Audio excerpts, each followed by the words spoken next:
سامعین کرام، نماز کی فضیلت اور اہمیت پر ایک مختصر تقریر پیش کرنے کے لیے میں حضرت ابن سلیم کو دعوت دیتا ہوں کہ آوے اور اپنی تقریر کو سامعین کے سامنے پیش کرے۔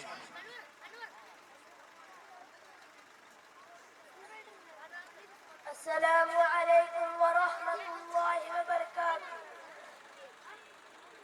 الحمد للہ وکفى وسلام علی عباده الذین اصطفى، اما بعد فاعوذ باللہ من الشیطان الرجیم، بسم اللہ الرحمن الرحیم۔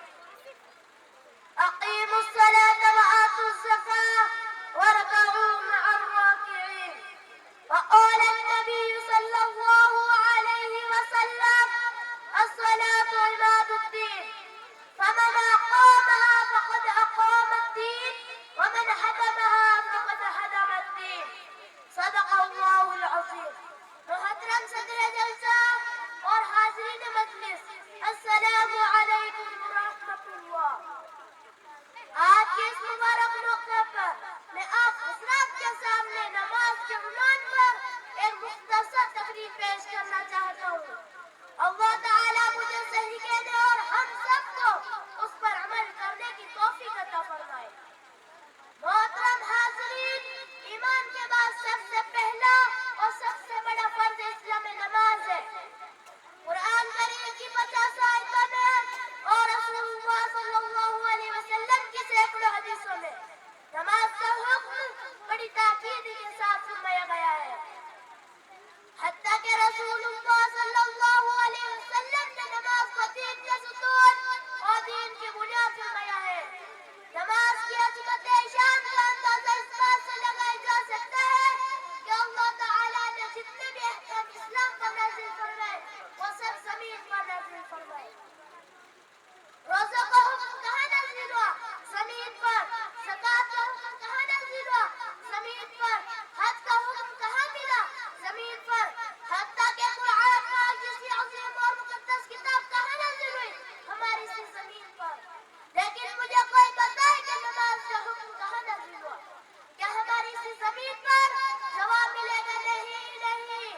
نماز کا حکم زمین پر نازل نہیں ہوا، بلکہ اللہ تعالیٰ نے اپنے حبیب حضرت محمد صلی اللہ علیہ وسلم کو 7ویں آسمان پر اپنے پاس اپنے بالکل قریب بلا کر نماز کا تحفہ عطا فرمایا اور یہ ارشاد فرمایا کہ اے میرے حبیب، آپ کی امت پر میں نے 5 نمازیں فرض کی ہے اور میں نے عہد کر لیا ہے کہ جو شخص ان 5 نمازوں کو ان کے وقت پر ادا کرنے کا اہتمام کرے گا اس کو اپنی ذمہ داری پر جنت میں داخل کروں گا، اور جو ان نمازوں کا اہتمام نہ کرے تو مجھ پر اس کی کوئی ذمہ داری نہیں۔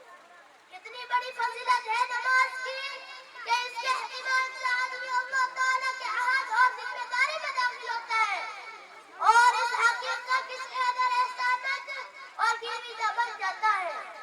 یہاں ایک معمولی بدن پر جس میں کچھ وقت بھی نہیں، مالک الملک روزہ کا بادشاہ عہد کرتا ہے، پھر بھی لوگ اس چیز سے غفلت اور لاپرواہی کرتے ہیں۔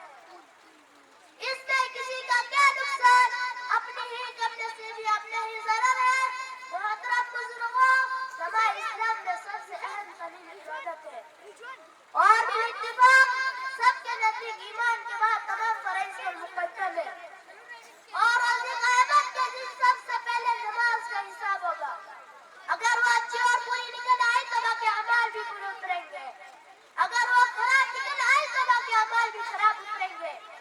اسی لیے حضرت عمر رضی اللہ تعالیٰ عنہ نے اپنی خلافت کے زمانے میں ایک اعلان سب جگہ کے حکام کے پاس بھیجا تھا کہ سب سے محترم بشان چیز میرے نزدیک نماز ہے، جو شخص اس کی